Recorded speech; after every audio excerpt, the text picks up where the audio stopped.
What's up guys, welcome back to the channel, and on today's video we are looking at the first ever race day shoe from TYR. It's the Valkyrie Elite Carbon. Look, right off the bat you can already tell this shoe is absolutely gorgeous. But can it back up those looks with performance? Let's find out.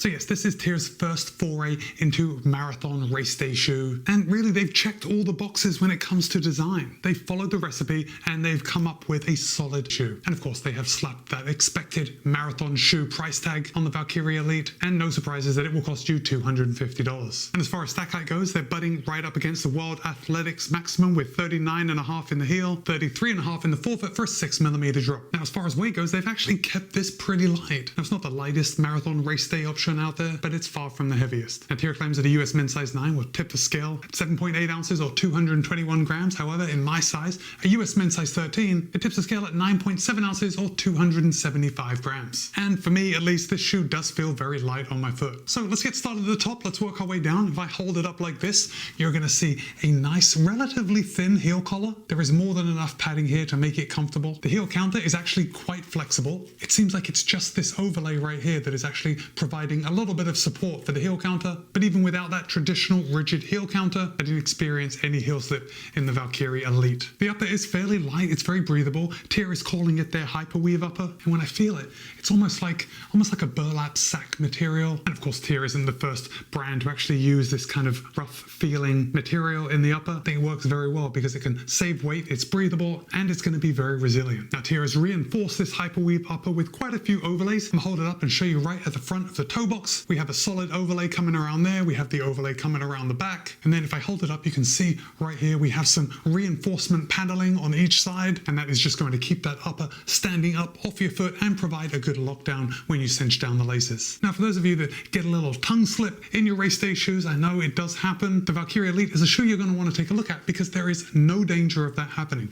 TYR is using a very thin race day tongue, as we would expect. It's gusseted on both sides, and we've got a double lace loop. One at the bottom, one in the middle. So guys, this tongue isn't going anywhere. Once you cinch those laces, you're locked in. We've got some overlays coming along the eyelet chain just to give that a little extra support. We've got the extra lace loop for the runner's knot, although I didn't find it necessary to use. I got a good lockdown just lacing it normally. And then there's the laces. Now, the laces are phenomenal. They're serrated laces, and honestly, I don't see a need for any other kind of lace than this type of lace. You know, there are a couple shoes out there that have these serrated laces, and for me, it's really the only way to ensure that your laces are not going to come untied. Serrated laces just lock down nicely. And it's not just at the top where you tie the bow, it's in the midfoot too. When you cinch down the laces across the midfoot, those serrated laces make sure that the laces aren't sliding through the eyelets. So once you tie it down, you've got your desired tightness around your midfoot, you know that it's not going anywhere. I gotta say, solid laces. Now, it's not my favorite part about this shoe, but it's right up there. Obviously, my favorite part is how this shoe looks. Honestly, if it wasn't a $250 marathon race day shoe, I could wear this out and about. I think it looks very sharp. The black and white colorway is really where it's at. Okay, let's come down to the midsole. And as always, with a race day shoe, the midsole is the star of the show. TYR is using 100% Pebax foam. It's actually two pieces of beaded Pebax foam, and in the center there is a carbon fiber plate. TYR is calling their formulation of the Pebax foam Launch PX. And my friends, the Valkyrie Elite Carbon feels exactly like you're expecting a carbon plated Peba shoe to feel like. The foam itself is soft and responsive. It pops back very quickly once you take a step. And then when you add in the carbon fiber plate, you get a little extra propulsion. Now, one of the questions that I get very often on my shoe reviews is if a shoe is good for wide-footed runners. And look, it's very difficult for me to give that advice unless a company actually offers a wide option in their shoes. But the TYR Valkyrie Elite actually has an anatomical toe box, which means it's just a little wider than normal. And we all know these race day shoes, sometimes they're very tight. I would say sometimes needlessly snug. Some of these shoes are like a lycra suit for your feet. So with that in mind, for the traditional race day marathon shoes, if we can call them traditional after just a couple of years, the TYR Valkyrie Elite is giving you a little extra room in the toe box, and it is noticeable. And by noticeable, it's noticeable in that there is increased comfort right here in the toe box for me. Now, I did get a good lockdown across my midfoot. I didn't experience any heel slip, so I don't think they're too wide for my feet, but they are wider than some of the competition. So if that's what you're looking for, if you're looking for something that's a little wider, I definitely recommend taking a look at the Valkyrie Elite. Look, this is further seen when we come down to the outsole.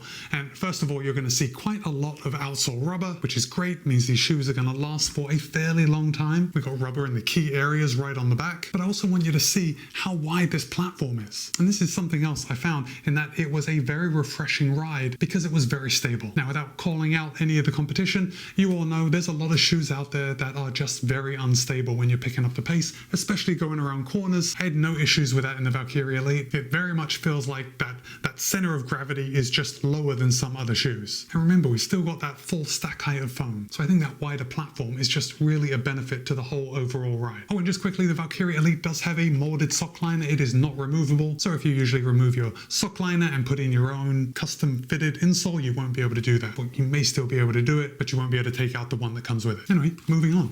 We've got a window right here. We've got this cutout in the bottom and you can see the carbon fiber plate. And if I put this overlay on the screen of the whole shoe separated, you can see that that carbon fiber plate is definitely situated towards the bottom of the midsole foam. Moreover, if you take a look, you can see that that carbon fiber plate is fairly flat, except at the toe spring where it comes up. And talking of that, let's talk about the geometry for just a second. I'm going to hold this shoe up and you can see that the rocker is quite late in the shoe, but the rocker doesn't start till about here. And that's right about where my toes start. Well, maybe my toes start a little further forward, but it's very close to where my toes start. So that brings me to ride. Oh, and before I do talk about ride, I know that I've been holding these shoes up and you can see that, I don't know if you can see, but they're absolutely filthy. And the reason for that is that I took these shoes out and I inadvertently went on some trails. Now the trails were wet and muddy, and no surprises, the TYR VALKYRIE Elite did not perform their best on the trails, but that's to be expected. I guess my main reason for telling you that is to just stay off the trails. You don't want to get these beautiful white shoes dirty, because I've scrubbed this outsole and I couldn't get the dirt off. Anyway, I've done all types of runs in these shoes. Intervals, tempo, easy, strides, and trail runs. And you know what? Overall, I'd say the TYR VALKYRIE Elite is a very friendly super shoe. I mean, it really feels good on your foot. It's got a good step-in feel, but as I already said, it's not good on the trails. And for easy runs, I guess I only took it out on an easy run just to see how it performs at slower paces. And for me, it is not ideal at my slower paces. And for me, that's between 8:15 to 8:45 minute miles, where I am well and truly heel striking, right? No surprises there. You know I'm a heel striker. Now, when I start picking up the pace, when I start running at a tempo pace, especially when I'm doing intervals and that's a little faster than tempo pace, and especially on strides when that's even faster than interval pace, this is when the shoe really comes alive. And that is for the simple reason that when I start running a little faster, and I don't mean faster as in a fast, easy run, I mean faster in that I'm actually putting in the work and I'm going out there and I'm doing a workout, then my foot strike tends to shift a little more forward. Now, it's never all the way forward. I am never one of those guys that is running up on his toes. But when I'm running fast, I do land a little further forward. And so I think you already know what I'm going to say, in that the shoe really comes alive when you start picking up the pace, when you start running faster. However, if you are a 4-foot runner, I think the TYR VALKYRIE Elite is going to work for you at any pace. Now, I've referenced a friend that I have before, how she always lands very far forward, and I think these shoes would work extremely well for her at any pace. But for me, because I'm a heel striking, easy runs are out. Tempo runs tend to feel pretty good, but it's really not until I start getting up to those interval paces, and especially when I'm running strides, is when I really notice that the shoe is giving me that forward propulsion feeling that I really look out of a race day shoe. So I think I can summarize the ride of this shoe very easily for me. And I want you to remember that I am reviewing this shoe as me. I know that's obvious, but because of my height, my weight, my running mechanics, I am going to experience this shoe differently from someone that runs differently than me, right? It's obvious, but it needs to be said. So ultimately, I think the TYR VALKYRIE Elite is a superior race day option for the right person. Now, in the marathon distance, I don't think I am the right person for the Valkyrie Elite. I just don't think my running mechanics and how my foot strike is conducive to getting everything out of this shoe that it wants to give me. Half marathon, maybe. 5K, 10K is where me personally, I'm going to be getting up to